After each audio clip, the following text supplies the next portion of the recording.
اعوذ باللہ من الشیطان الرجیم بسم اللہ الرحمن الرحیم ربی زدنی علما پارہ نمبر 18 آج ہم شروع کر رہے ہیں۔ سب سے پہلے نظر ڈالتے ہیں کل کے جوابات کے اوپر۔ یہ جو کل میں نے آپ سے سوال کیا تھا اس کے بے شمار جوابات ہیں، بے شمار، اور ہر انسان کے ڈیفرنٹ ہیں۔ میں نے آپ سے پوچھا تھا کہ لعب کسے کہتے ہیں۔ کل ہم نے یہ تعریف بھی پڑھ لی تھی کہ لعب ہر وہ چیز ہے جو آپ کے وقت کا بہت بڑا حصہ لے جائے، آپ کا مال لے جائے، آپ کو مشغول رکھے، آپ بہت بزی ہوں لیکن ایٹ دی اینڈ اس کا کوئی فائدہ نہیں ہے۔ تو جو چیزیں ہیں اس میں سے جو ٹاپ آف دا لسٹ ہیں یہ آپ کے سامنے لکھی ہوئی ہیں۔ سوشل میڈیا ہے، اس میں اپنی آئی ڈی، دوسروں کی آئی ڈی چیک کرنا، گروپس ہمارے ڈفرینٹ جن کو ہم نے فالو کیا ہوا ہے، ہمارا انسٹاگرام ہے، اسنیپ چیٹ ہے، ساری چیزیں اس کے اندر شامل ہیں، جو پیجز ہم نے لائک کیے ہوئے اوبویسلی۔ پھر اس کے بعد شاپنگ، کبھی واقعی شاپنگ، کبھی ونڈو شاپنگ، کبھی آن لائن شاپنگ۔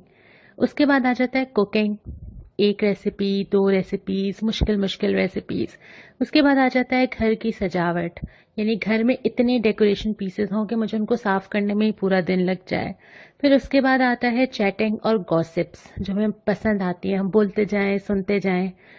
اس کے بعد ہے نیند جو بہت زیادہ آتی ہے۔ پھر ہے کپڑوں کی ڈیزائننگ، پہلے پرنٹ ہو، پھر لیسز ہوں، پھر اور ایسیسریز اس کے ساتھ ہوں۔ اس کے بعد ہے موبائل، یعنی موبائل میں ایپس ہوں، گیمز ہوں، بہت ساری چیزیں اس موبائل کے اندر موجود ہیں۔ لیکن یہ ساری چیزیں یہ اٹ سیلف غلط تو نہیں ہے، یہ ساری استعمال کرنا ہماری ضرورت بھی ہے، ہمیں کرنی بھی ہوتی ہیں۔ کچھ تو ایسی چیزیں جو بیسک نیڈس ہیں، اس میں کھانا ہے، اس میں کپڑا ہے، اس میں چیزیں خریدنی بھی ہوتی ہیں، اس میں آرام کرنا بھی ہوتا ہے۔ تو جو بیسک اصول ہے نا تمام چیزوں کا، ہر چیز ڈپینڈ کرتا ہے کہ آپ کی نیت کیا ہے، آپ اس کو کس لیے کر رہے ہیں۔ ایک ہی کام جو کہ آپ ایک نیت سے کر رہے ہوں تو وہ گناہ بن سکتا ہے، اور دوسری نیت سے کر رہے ہوں تو وہ ثواب بن جاتا ہے۔ میں نے کہیں یہ جملہ پڑھا تھا، آپ نے بھی پڑھا ہوگا، کہ اگر گھر تعمیر کرتے ہوئے کھڑکی بنائی جائے تو ہوا تو آئے گی، لیکن اگر نیت یہ رکھ لی جائے کہ اذان کی آواز آئے گی تو اس سے آپ کو ثواب بھی ملے گا۔ تو یہ سارے کاموں کے دوران آپ کی نیت کیا ہے؟ اس وقت بھی تو آپ موبائل ہی استعمال کر رہے ہیں نا جس میں آپ یہ آڈیو سن رہے ہیں۔ پھر دوسری چیز یہ ہے کہ ان چیزوں کا آپ یوز کیا ہے، آپ ان کو کیسے استعمال کر رہے ہیں۔ اور تیسری چیز یہ ہے کہ ان تمام چیزوں کے اندر آپ اعتدال پر رہیں، یعنی اللہ تعالیٰ کو یہ بات ناپسند نہیں ہے کہ آپ کو رنگ پسند ہے، زینت پسند ہے، آپ کپڑے کس طرح پہننا چاہتے ہیں، آپ کو اچھا کھانا پسند ہے، چیزیں تو اللہ تعالیٰ نے خود ہی ڈالی ہیں ہمارے اندر۔ لیکن ان ساری چیزوں میں جب بیلنس آؤٹ ہوتا ہے، خرابی وہاں سے شروع ہوتی ہے۔ کیونکہ اسلام کے اندر نا کوئی ٹائم کلر نہیں ہوتا۔ یہ جو ایک ہمارے اصطلاح ہو گئی ہے نا کہ ہمیں بیسک ٹائم کلرز کوئی بتا دے، اسلام ٹائم کل کرنے کے حق میں نہیں ہے۔ ٹائم بہت پریشیس ہے، تو اس لیے کوئی بھی چیز جو میرا ٹائم کل کر رہی ہو وہ ٹھیک نہیں ہے۔ اس کے بعد آ جاتے ہیں پارہ نمبر 18۔ یہ پارہ انتہائی اہم ہے، اور شروع میں ہم تھوڑا سا جلدی چلتے ہیں کیونکہ اس کے بعد ایک بہت اہم صورت شروع ہونے والی ہے۔ پہلے ربع کے اندر سورہ مومنون ہے جو کہ ایک مکی صورت ہے، اور اس کی ابتدا ہی ایسے ہوتی ہے، یقیناً فلاح پائی اہل ایمان نے۔ یہ جو لفظ فلاح ہے نا یہ ہے کامیابی، اچیومنٹ، اور دنیا میں انسان بہت ساری کامیابیوں کے پیچھے بھاگتا ہے، ڈگری ہو، شادی ہو، گھر بنا لیا، بہت ساری سیونگ کر لی، بہت سارے ہم نے کرائٹیریاز طے کیے ہوئے ہوتے ہیں، مائل سٹونز بنائے ہوئے ہوتے ہیں جس کو ہم سمجھتے ہیں کہ یہ ہماری کامیابی ہے۔ لیکن اللہ تعالیٰ اس ساری چیزوں کا ذکر ہی نہیں کر رہے۔ وہ کہہ رہے ہیں کہ کامیابی تو ان لوگوں کے لیے ہے جنہوں نے نماز میں خشوع اختیار کیا، اپنی نمازوں کی حفاظت کی، لغویات سے دور رہے، زکوٰۃ کے طریقے پہ عامل رہے، شرمگاہوں کی حفاظت کرتے رہے، اپنی امانتوں اور عہد کا پاس رکھا۔ کامیابی تو یہ ہے کہ آدمی اللہ کی راہ میں لگا رہے۔ پھر فرمایا کہ تخلیق کا کام تو صرف اللہ ہی کر سکتا ہے، اور پھر وہ ساری چیزیں گنوائی ہیں جو اللہ نے بنائی ہیں اور وہ ہم نے نہیں بنائی، انسان سے لے کے درخت سے لے کے بادل سے لے کے آسمان سے لے کے زمین تک۔ پھر فرمایا قصہ نوح کا پورا ذکر کیا، دوبارہ سے دہرایا، اور فرمایا کہ آزمائش تو ہم کر کے ہی رہتے ہیں، اللہ تو آزماتا ہے، اور یہ کئی بار آ چکا ہے۔ تو جب اللہ تعالیٰ نے اپنے نبیوں کے سامنے وہ مختلف حالات سے آزماتا رہا تو اللہ تعالیٰ مجھے اور آپ کو کیوں نہیں آزمائے گا؟ پھر فرمایا کہ ہر قوم اپنی مہلت کا وقت مکمل کرتی ہے، کامیابی یہ ہے کہ انسان نیکی کے راستے پر ہو. جو ہم نے پہلے بات کی کہ یہ مال زیادہ ہونا، اولاد زیادہ ہونا، گھر کا بہت اچھا بن جانا، یہ چیزیں کامیابی نہیں ہے. یہ چیزیں طے نہیں کرتی کہ اللہ کے نزدیک کون کامیاب اور کون ناکام ہے. اللہ تعالیٰ کے نزدیک تو یہ چیزیں میٹر ہی نہیں کرتی. تو اللہ تعالیٰ تو کامیاب اس کو کہتا ہے جو اللہ سے قریب ہے. اس کے بعد فرمایا کہ اللہ تعالیٰ کسی کو اس کی طاقت سے زیادہ تکلیف نہیں دیتا. یعنی جس انسان کے اوپر ہمیں لگتا ہے کہ اچھا ہم شاید یہ نیا نہیں کر پائیں گے، ہمیں لگتا ہے کہ نہیں اگر ہم دین پہ چلیں گے میری ہمت نہیں ہے، میری طاقت نہیں ہے. نہیں، ایسا نہیں ہے. اللہ تعالیٰ آپ سے جو مطالبہ کرتا ہے وہ آپ کی طاقت کے حساب سے ہی کرتا ہے. ہم شاید اپنے آپ کو بہت انڈر ایسٹیمیٹ کرتے ہیں. اور پھر فرمایا کہ ہم تو ان کا اپنا ہی ذکر ان کے پاس لائے ہیں. یعنی کتنی مزے کی بات ہے نا کہ اللہ تعالیٰ کہہ رہا ہے کہ اس میں تو تمہارا ہی اپنا فائدہ ہے، تمہاری بات ہو رہی ہے، تمہاری فلاح ہے، تمہیں نقصان سے بچانا ہے، سب کچھ تمہارے لیے ہے. لیکن یہ اس سے بھی منہ موڑ جاتے ہیں. پھر اس کے بعد ہم دوسرے وبا کے اوپر آتے ہیں. فرمایا کہ اگر ہم ان کی تکلیف دور کر دیں، جس حالت میں یہ ابھی ہیں، جی اللہ کے سامنے دعائیں مانگ رہے ہیں کہ اللہ ہمیں اس وبا سے نکالیے، اس حالات سے نکالیے، اگر ہم یہ دور کر دیں گے یہ پھر کے سرکشی کی طرف چلے جائیں گے.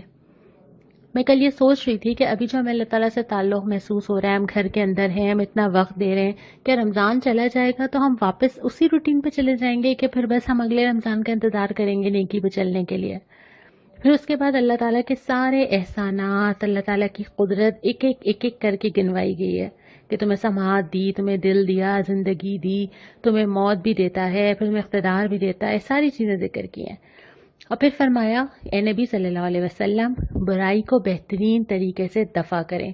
فرمایا تو آپ صلی اللہ علیہ وسلم کے ساتھ تھا، لیکن اس سے ہم سب کے لیے اصول ملتا ہے کہ اگر کوئی بھی برائی کرے، آپ کو اختیار ہے، کوئی آپ کے ساتھ برا کرتا ہے تو آپ اس کو روک سکتے ہیں، آپ جواباً اس کو منع کر سکتے ہیں.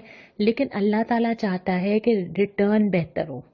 اللہ تعالیٰ کو یہ پسند نہیں ہے کہ دو لوگ آمنے سامنے ایک برائی کرے اور دوسرا بھی برائی کرے. اللہ تعالیٰ کو یہ پسند ہے کہ ایک آدمی برائی کرے تو سامنے والا اس برائی کو وہاں روک لے، اس کو بڑھنے نہ دے. اور اس کے بعد پھر یہ فرمایا کہ قیامت کے دن سب لوگوں کو حسرت ہوگی، ایک موقع، ایک دفعہ، تھوڑے دن کے لیے واپس بھیج دیں، تھوڑا سا وقت مل جائے، بس اب سمجھ آ گئی ہے. لیکن اللہ تعالیٰ کہے گا کہ نہیں، اب کوئی وقت تمہیں واپس ملنے والا نہیں ہے. یہاں سے ایک انتہائی اہم موضوع شروع ہو رہا ہے اور وہ ہے سورہ نور. سورہ نور کا یہاں سے آغاز ہو رہا ہے اور یہ وہ صورت ہے جو ان حالات میں نازل ہوئی جب نبی کریم صلی اللہ علیہ وسلم کی زوجہ حضرت عائشہ کے اوپر کردار پر الزام لگایا گیا. قافلے سے وہ پیچھے رہ گئی تھیں، بعد میں وہ وہاں پہنچیں اور وہ ایک موقع ملا منافقین کو، انہوں نے الزام لگایا حضرت عائشہ کے کردار کے اوپر. اور یہ بات ہمیں تاریخ میں بہت جگہ ملتی ہے کہ اگر کوئی دین کی طرف بلاتا ہے تو سب سے پہلے لوگ اس کے کردار کو ٹارگٹ کرتے ہیں. تو نبی کریم صلی اللہ علیہ وسلم کے اوپر بھی الزام لگا، آپ کی اہلیہ کے اوپر لگا، اور اس کے بعد آپ بہت پریشان بھی رہے. پھر اس کے بعد یہ ہوا کہ وہ بات زبانوں سے چلتی چلتی کئی لوگوں تک چلی گئی اور پھر اس کے بعد ایک سرگوشیوں کا سلسلہ رہا. پھر اس کے بعد پھر اللہ تعالیٰ نے حضرت عائشہ کے حق میں وحی نازل کی اور ان کو بری قرار دیا. اس سارے معاملے کے اوپر جو تبصرہ کرنے کے لیے نازل ہوئی ہے وہ سورہ نور ہے. اس صورت کے اندر ری ایکشن نظر نہیں آ رہا. مطلب ایسا نہیں ہو رہا کہ اللہ تعالیٰ کہہ رہے ہیں کہ اچھا جس نے یہ الزام لگایا وہ دوزخ میں چلے گا، جو یہ کچھ بات نہیں ہو رہی. اس لیے کہ آپ کے ہاتھ میں وہ ہے جو آپ کر سکتے ہیں، کوئی اور آپ کے ہاتھ میں نہیں ہے. اگر آپ نے کبھی ڈپریشن اور سٹریس مینجمنٹ کی کلاسز لی ہوں گی تو اس کے بیسک اصولوں میں سے ایک چیز یہ ہے کہ آپ صرف اس چیز کے بارے میں سوچیں جس کو آپ بدل سکتے ہیں. جو چیز آپ نہیں بدل سکتے، نہ آپ اس کے رسپانسبل ہیں اور نہ وہ آپ کے ہاتھ میں ہے. تو اسی طرح اللہ تعالیٰ جو سورہ نور میں تبصرہ کرتے ہیں نا، ایک بڑے بادشاہ کا تبصرہ نظر آتا ہے جس کو کوئی فرق نہیں پڑتا اگر کسی نے کچھ کہہ دیا، بلکہ وہ اس کے بعد تبصرہ کرتے ہیں اور اس کو 3 حصوں میں تقسیم ہوتی ہے سورہ نور. پہلا آتا ہے کہ اچھا اگر یہ پرابلمز آتے ہیں اس طرح کے، قانون بننے چاہیے، صحیح سزا ملنی چاہیے، غلط آدمی کی پکڑ ہونی چاہیے، قانونی نظام میں کیا کیا چیزیں ہونی چاہیے کہ ایسی نوبت نہ آئے. دوسری بات یہ آتی ہے کہ کیا سیکھا اس واقعے سے، کیا تمہیں سبق سیکھنا چاہیے، کون سی چیزیں امپروو کرنی چاہیے. اور یہ بھی خطاب ہو رہا ہے مسلمانوں سے، ان سے خطاب نہیں ہو رہا جو منافق ہیں یا جنہوں نے الزام لگایا ہے، جو اس سے شر پھیلا رہے تھے. اللہ تعالیٰ ان سے مخاطب نہیں ہو رہا، اللہ تعالیٰ مسلمانوں سے مخاطب ہو رہا ہے. جیسے ہمارا جو ایک خاص جملہ ہے نا کہ تم تو اچھے بچے ہو، تمہیں تو یہ نہیں کرنا چاہیے. اور دوسری بات یہ کہ اگر کوئی کچھ بھی کرتا رہے، تمہارے ریئیکشن نے چیزوں کو بڑھایا، تم وہاں روک سکتے تھے، تمہیں کیا کرنا چاہیے تھا. اور پھر تیسرے حصے میں جب آپ آگے پڑھیں گے، اللہ تعالیٰ نے معاشرتی احکامات دیے ہیں کہ آپ کے معاشرے کے اندر کون کون سی چیزوں کا خیال رکھا جائے. تو ایک ایک کر کے ہم اس کو لے کے چلیں گے. اب ہم ان تینوں چیزوں کو الگ الگ لے کے چلتے ہیں. سورہ نور کے اندر جو پہلی چیز شروع ہوتی ہے وہ اس بات سے ہوتی ہے کہ یہ جو صورت ہم نے نازل کی ہے یہ ہم نے فرض کی ہے. یہ ہم نے تمہارے لیے آپشنل نہیں رکھا، نہ یہ ہم نے تم سے سفارش کی ہے کہ تم مان سکتے ہو تو مان لو، بلکہ جیسے اللہ تعالیٰ نے نماز، روزہ، حج، زکوٰۃ فرض کیے ہیں، ایسے ہی یہ صورت اور اس میں آنے والے احکامات فرض کیے گئے. دوسری بات یہ کہ اگر کوئی یہ معاشرے کے اندر زنا پرورش پا رہا ہو اور اگر کہیں یہ ثابت ہو جائے واقعتاً، تو پھر جو کرنے کا کام یہ ہے کہ اعلان سزا دی جائے. یہ جو ہم پریشان ہوتے ہیں نا کہ معاشرے کے اندر چھوٹی بچیوں کے ساتھ زیادتی کے واقعات یا عورت کا محفوظ نہ ہونا، اس کے اوپر اگر ایک فرد کو سزا دے دی جاتی، ایک شخص کو پھانسی لگا کے چوک پہ لٹکا دیا جاتا، کہ آئندہ کے لیے یہ راستہ رک نہیں جاتا. تو اللہ تعالیٰ نے بھی ایسی چیزوں کو اعلان کہا ہے کہ یہ سب کے سامنے ہو تاکہ لوگ اس سے عبرت حاصل کریں. دوسری بات یہ کہ اس طرح کے جتنے بھی جرائم ہیں، معاشرتی جو جرائم ہیں، اس میں ہم کسی کو اس کی پرسنل چوائس کا مارجن نہیں دے سکتے، کیونکہ جب آپ اسلام کے اندر آتے ہیں تو سب سے پہلی چیز ہی یہ کرتے ہیں کہ اپنی پسند، اپنی مرضی اٹھا کے پیچھے رکھ دیتے ہیں اور اللہ کی پسند اور اللہ کی مرضی کا اقرار کر لیتے ہیں. تو اگر آپ نے اللہ تعالیٰ سے کمٹمنٹ کر لی ہے تو اس کے بعد پھر آپ یہ نہیں کہہ سکتے کہ میں جو گناہ کرنا چاہوں یا معاشرے میں جو ہو رہا ہے اس کو پرسنل چوائسز کے اوپر چھوڑ دیا جائے. یہ پاسبل ہی نہیں ہے، کیونکہ آپ جب جس دین میں شامل ہوئے ہیں آپ کو اس کے رولز اینڈ ریگولیشنز ماننے ہیں. آپ کسی انسٹیٹیوٹ میں بھی ایڈمیشن لیتے ہیں تو آپ کو کچھ نہ بھی پسند ہو، آپ کو کچھ نہ بھی سمجھ آ رہا ہو، آپ کو پتا ہوتا ہے کہ آپ کو اس کو فالو کرنا ہے کیونکہ ایڈمیشن آپ نے لیا ہے. تو اسی طرح جب آپ اسلام کے دائرے کے اندر آتے ہیں اس کے بعد آپ یہ نہیں کہہ سکتے کہ اچھا کوئی گناہ کیا گیا اور رضامندی سے کیا گیا تو اس کو جائز قرار دے دیا جائے. یہ ممکن نہیں ہے. باؤنڈریز وہی ہیں جو قرآن دیتا ہے اور اسی کو فالو کرنا ہوگا. اس کے بعد پھر یہ فرمایا کہ اتنا آسان نہیں ہے کہ تہمت لگا دی جائے کسی کے اوپر. آج کل تو بہت آسان ہے نا، آپ نے بس ایک پوسٹ کرنی ہے اور ایک کلک کرنا ہے. لیکن اگر کوئی شخص کسی پہ تہمت لگاتا ہے اور وہ غلط ثابت ہوتا ہے تو اس کو بھی شدید سزا دی جائے گی، تاکہ یہ والا ٹرینڈ بھی ختم ہو کہ جس کا جو دل چاہے وہ کسی کے بارے میں کچھ بھی کہتا پھرے. اس کے بعد پھر مسلمانوں کی طرف رخ کرنے سے پہلے ایک قانون اور آیا ہے، اور وہ قانون یہ ہے کہ اگر یہ معاملہ میاں بیوی کے درمیان ہو جائے، دوسری چیزوں میں تو یہ ہو سکتا ہے نا کہ معاملہ کسی کے بارے میں سالو نہیں ہو رہا، پتہ نہیں چل رہا، چیزوں کے بارے میں ڈاؤٹ ہے تو شاید چھوڑا جا سکتا ہو، لیکن میاں اور بیوی کے درمیان یہ ممکن نہیں ہے، کیونکہ ایک پوری فیملی، ایک پورا خاندان ہے جو انہوں نے لے کر چلنا ہوتا ہے اور اس کے اثرات نسلوں تک جاتے ہیں. تو اگر دونوں میاں بیوی کے درمیان یہ بات ہو کہ کسی ایک کو یہ یقین ہو کہ اس کے ساتھ اس کا شوہر یا اس کی بیوی مخلص نہیں ہے، تو وہ عدالت میں جائیں گے، قسم کھائیں گے، اقرار کریں گے. یہ مرد بھی لے کے جا سکتا ہے عدالت میں اور عورت بھی لے کے جا سکتی ہے، اور اس کے بعد دونوں قسمیں کھائیں گے اور آخری قسم یہ کھائی جائے گی کہ اگر میں جھوٹا یا اگر میں جھوٹی ہوں تو مجھ پر اللہ کی لعنت ہو. اور اس کے بعد جب وہ یہ قسمیں کھا چکیں گے اور یہ محسوس ہو چکا ہوگا کہ اب ان دونوں کے پاس واپسی کا کوئی راستہ نہیں ہے، تو پھر عدالت کا یہ کام ہے کہ وہ دونوں کے درمیان طلاق کروائے گی، علیحدگی کروائے گی. اور یہ تینوں چیزیں جو ابھی ہم نے پڑھی، یہ وہ کام ہیں جو گورنمنٹ لیول پہ ہونے ہیں. لیکن کچھ رسپانسبلٹی تو پرسنل لیول پر بھی بنتی ہے نا، ہم سب کی بھی تو بنتی ہے نا، کہ اگر ہم کوئی ایسی بات دیکھیں سنیں تو ہمیں کیا کرنا چاہیے. پہلے تو یہ فرمایا کہ واقع افق کو، اس الزام لگانے کا جو واقعہ تھا حضرت عائشہ کے اوپر، اس کو تم شر نہیں خیر سمجھو. بہت سارے واقعات ایسے ہوتے ہیں جس میں دونوں پہلو ہوتے ہیں. اللہ تعالیٰ شر سے خیر اور خیر سے شر نکالتا ہے، اور ہم بہت بعد میں جا کے ریئلائز کرتے ہیں. جیسے ہمارے ابھی کے حالات ہیں، مشکل میں تو ہیں بہت زیادہ، لیکن اس سے بہت ساری پازیٹیو چیزیں بھی آئی ہیں. ہم نے اپنا جائزہ لیا ہے، اپنے اوپر غور کیا ہے، کہاں وقت لگ رہا تھا، پیسہ کہاں جا رہا تھا، ہمیں اپنی فیملیز دوبارہ نظر آنا شروع ہو گئی ہیں، ہم آپس میں ایک دوسرے کے ساتھ ٹائم گزار رہے ہیں، ہم اپنے آپ کو ڈسکور کر رہے ہیں بہت ہی مصروف زندگی کے بعد. تو ہر چیز کے اندر دونوں پہلو ہوتے ہیں. اس واقعے کے اندر سے بھی خیر جو نکلا ہے وہ سورہ نور ہے، کہ اللہ تعالیٰ نے وہ احکامات سارے نازل کیے، پھر لوگ کھلے، پھر لوگوں کے آنے والے مسائل کا لوگوں کو اندازہ ہوا، اللہ تعالیٰ نے رہنمائی کی. تو ہر چیز میں صرف شر ضروری نہیں ہے، اس کا کوئی خیر کا پہلو بھی ہو سکتا ہے. دوسری بات یہ کہ جس نے اس میں جتنا حصہ لیا اتنا ہی اس نے گناہ سمیٹا. واقعات تو آتا ہے گزر جاتا ہے، یہ واقعات معاشرے کے اندر بھی ہوتے ہیں، یہ واقعات خاندانوں کے اندر بھی ہوتے ہیں، گھروں کے اندر بھی ہوتے ہیں، کہ کسی بھی بات کو اتنا آسان نہ سمجھا جائے کہ میں نے کہیں سے سنا اور کسی سے کہہ دیا، میں نے کچھ اندازہ لگایا اور کوئی بات پھیلا دی، بلکہ جس نے جتنا حصہ لیا کسی بھی طرح تو وہ اس کا جو ہے وہ گناہ سمیٹے گا۔ اس کے بعد یہ، تم لوگوں نے نیک گمان کیوں نہیں کیا؟ جو پہلا تم لوگوں کے دل میں خیال آنا چاہیے تھا وہ یہ تھا کہ نہیں، ایسا نہیں ہو سکتا۔ اور پہلے تم لوگوں کو جو اللہ تعالیٰ نے فرمایا بھی ہے نا، آگے ہم پڑھیں گے، ابھی سورہ حجرات بھی آئے گی، کہ تم لوگوں کا تو کام یہ تھا کہ تم 70 دفعہ نیک گمان کرتے، تم کہتے کہ نہیں ایسا ہو نہیں سکتا، تم لوگوں نے فوراً اس کو قبول کیوں کر لیا؟ اس کے بعد اگلی چیز یہ تھی کہ جنہوں نے الزام لگایا ہے تو وہ گواہ لائے، ان کے پاس پھر الزام لگانے کے لیے کوئی سالڈ وجہ ہونی چاہیے۔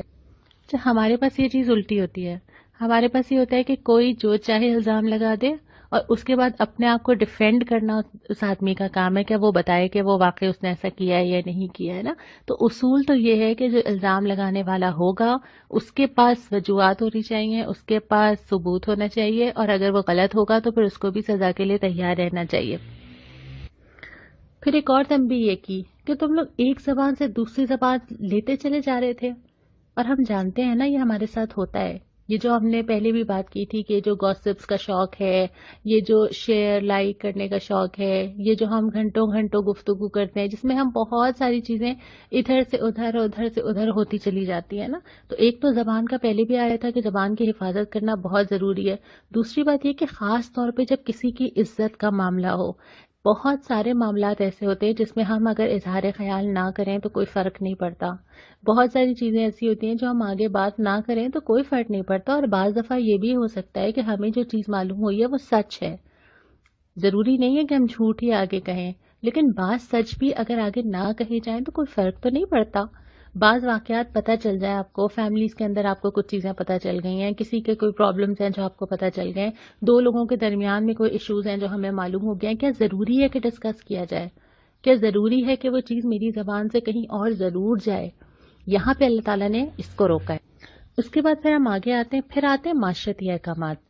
ایک چیز ہو گئی جو حکومت نے کرنی تھی، ایک تھی جو پرسنل لیول پہ کرنی تھی، ایک وہ ہے جو معاشرے کے اندر چیزیں بدلنے کی ضرورت ہے کہ ہمارے ہاں کچھ چیزیں رواج پا جائیں تاکہ جو ہے وہ کچھ حدود اور قیود برقرار رہیں۔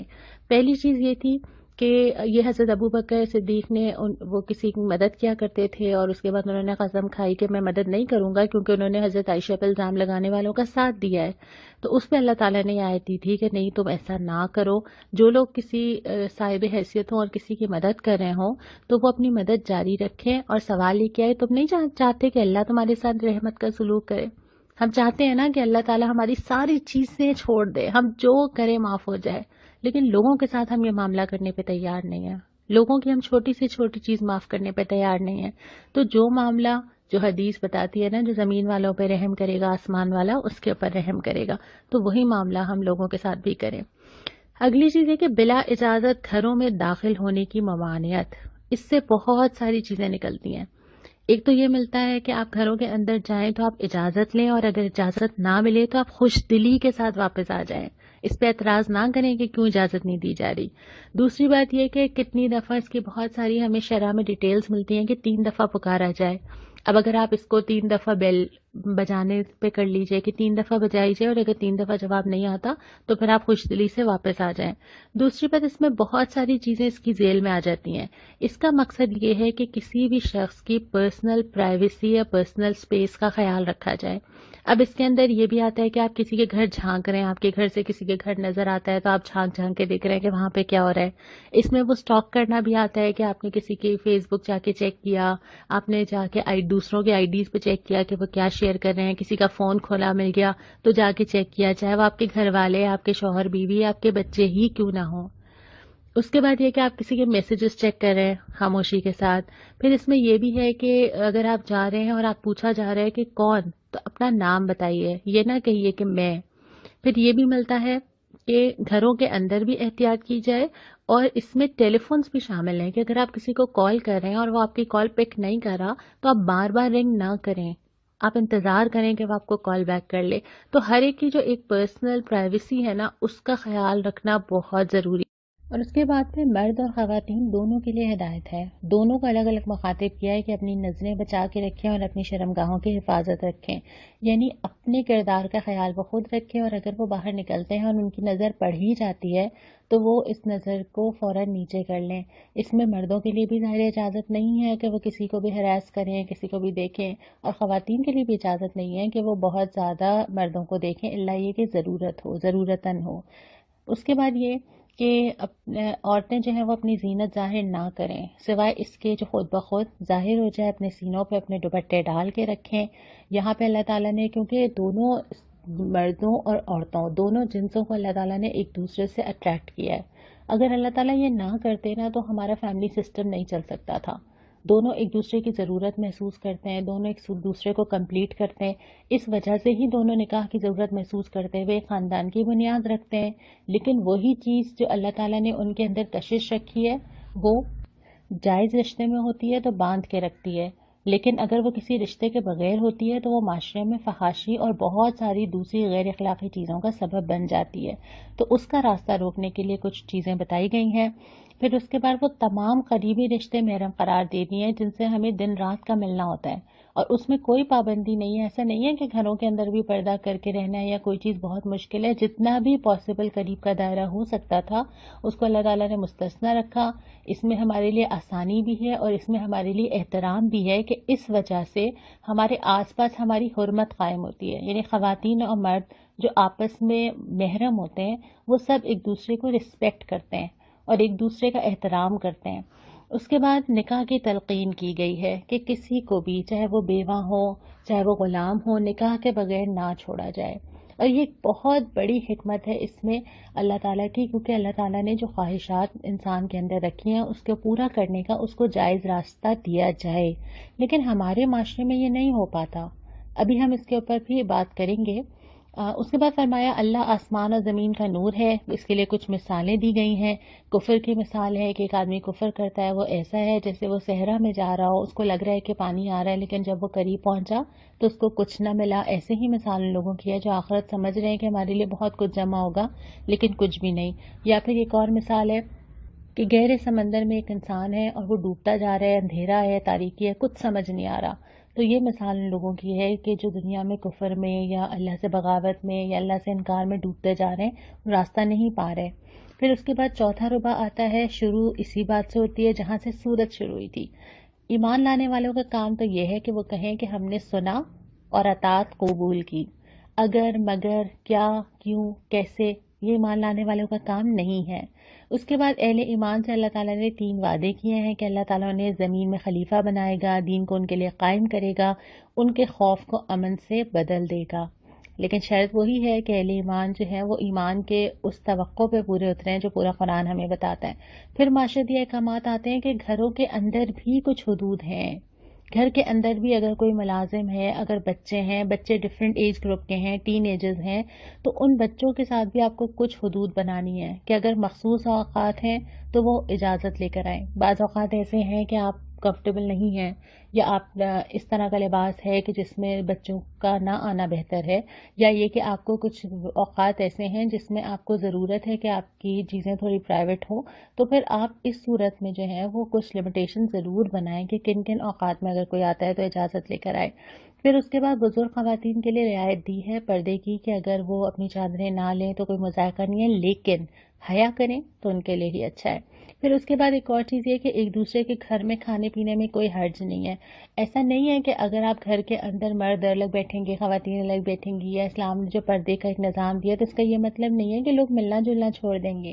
اس کا یہ مطلب نہیں ہے کہ ہمارا معاشرتی نظام متاثر ہوگا. ایک دوسرے کے گھر آنا جانا، ایک دوسرے کے گھر کھانا، خوش دلی سے ملنا، یہ سب چیزیں ہونی چاہیے. اگلی چیز یہ کہ جب تم گھروں میں داخل ہو تو سلام کیا کرو.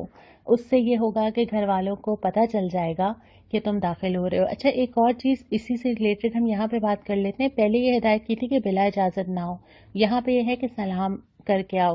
لیکن جو پبلک پلیسز ہیں وہ اس سے مستثنا ہے نا. کوئی ایسی جگہ ہے، مسجد ہے، کمیونٹی ہال ہے جہاں لوگ آتے جاتے رہتے ہیں، لائبریری ہے، تو اس کے بارے میں یہ ذکر نہیں ہے.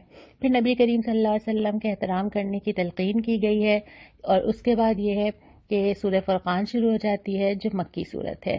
اور شروع ہی ایسے ہوتی ہے کہ بہت بابرکت ہے وہ جس نے یہ فرقان نازل کیا. فرقان کہتے ہیں ایسی چیز جو چھانٹ دے، الگ الگ کر دے، بالکل صاف صاف کہ حق کیا ہے، باطل کیا ہے، صحیح کیا ہے، غلط کیا ہے. تو یہ قرآن وہ چیز ہے. پھر اللہ کی قدرت کا ذکر کیا گیا ہے اور آخرت کی یاد دہانی کروائی گئی ہے. باقی سورہ فرقان کا حصہ انشاءاللہ ہم کل پڑھیں گے. جو سوال مجھے آج آپ سے کرنا ہے وہ یہ ہے کہ اس میں تو ہم نے پڑھا کہ نکاح کو رواج دو نا، اور حدیثوں میں بھی ہم نے پڑھا نکاح من سنتی، نکاح میری سنت ہے. یہ بھی ہم نے پڑھا کہ جو اسباب نہ پاتا ہو اس کو اسباب فراہم کیے جائیں کہ وہ نکاح کر لے، اور معاشرے میں بغیر نکاح کے چھوڑنا پسند نہیں کیا گیا. کیا وجہ ہے کہ ہمارے ہاں نکاح ایک بہت مشکل چیز ہے؟ یعنی کس چیز نے مشکل بنا دیا ہے؟ آپ مجھے بتائیے کہ وہ کون سی چیزیں ہیں جس کی وجہ سے آج کل شادی کرنا یا نکاح کرنا بہت مشکل کام بن چکا ہے. جو دعا تھی وہ آج 3 دعائیں آئی تھیں، تینوں ہی سورہ مومنون میں سے تھیں. اس میں سے جو ایک دعا وہ ہم پڑھ کے اختتام کرتے ہیں، آپ ضرور یہ دعائیں یاد کر رہے ہوں گے. ربی اعوذ بک من ہمزات الشیاطین واعوذ بک ربی ان یحضرون. اے اللہ، میں تیری پناہ مانگتی ہوں شیاطین کے اکسانے سے اور اس بات سے بھی کہ وہ میرے پاس آئیں. اللہ تعالی ہمیں شیاطین کے شر سے اور اپنے نفس کے شر سے اپنی پناہ میں رکھے. وآخر دعوانا ان الحمد للہ رب العالمین.